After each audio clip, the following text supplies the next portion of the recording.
into our final week of goals. We've been talking a lot about setting and achieving goals. Big goals, small goals, even God-sized goals. But we couldn't wrap this series up without talking about something important. These two words, thank you. Thank you is a phrase that you'll say often, but today we're going to talk about how important this phrase is when it comes to our goals. Let's say your biggest goal in life was to climb a mountain. So your family and friends, they all chip in, they buy you mountain climbing gear, they trained with you, they jumped on a plane with you, they climbed the whole mountain with you, and at the top they even grabbed your hand and pulled you up because you were getting kind of tired. That's pretty awesome, right?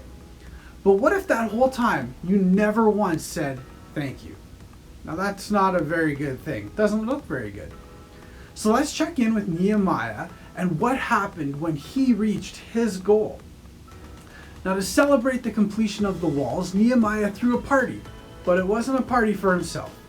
He teamed up with Ezra and they organized a big worship festival to honor God, rather than themselves. Ezra read scripture to the residents of Jerusalem for hours and hours, leading everyone in worship and prayer. Then Nehemiah took the mic. Okay, well, not really the mic because they didn't have him, but he told everybody, let's celebrate.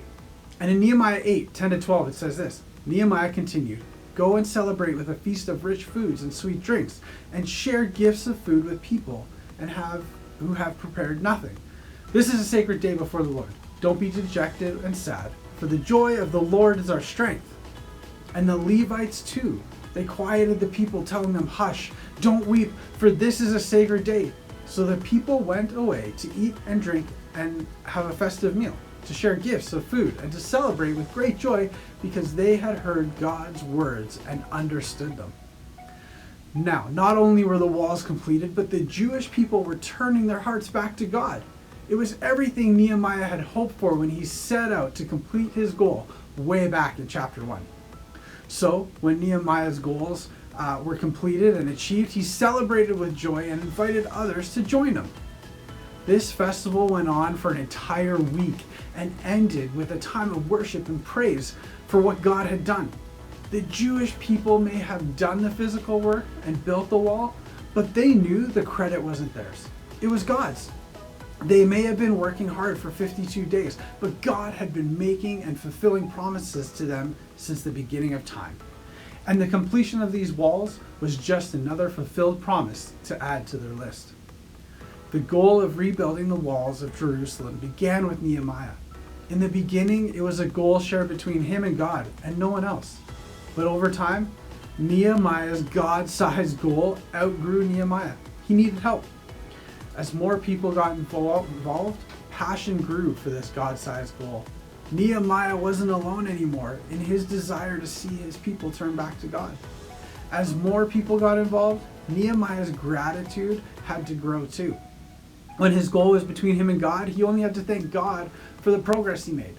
But when the entire community got involved, Nehemiah had to extend his gratitude to them too. So maybe that's why he mentions so many people by name throughout the book. When they finally achieved their goal, Nehemiah wasn't the only one celebrating. By the time the walls were rebuilt, the entire city was worshiping God together.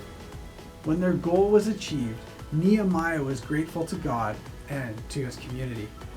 As Nehemiah's goal grew, his gratitude for God and his community had to grow too, because God-sized goals require God-sized gratitude. So whatever your goals are, how can you grow in gratitude right now? What can you celebrate with joy? What progress have you made that you can celebrate? How have you seen God work? You don't need to wait till the end to be of your goal to be joyful about the progress. How can you give God credit? Most of the time, when it feels like God isn't working or present with us, it's simply because we haven't noticed all that God is up to. So what's God doing right now? And what promises can you make to God? It's one thing to thank God with our words, but it's another to thank God with our actions. How can you show gratitude for what God has done in and through you by making God a promise? Now, who do you need to thank? Is it God? Probably. Is it a friend, a family member who has helped you grow and achieve your goals? How can you thank them?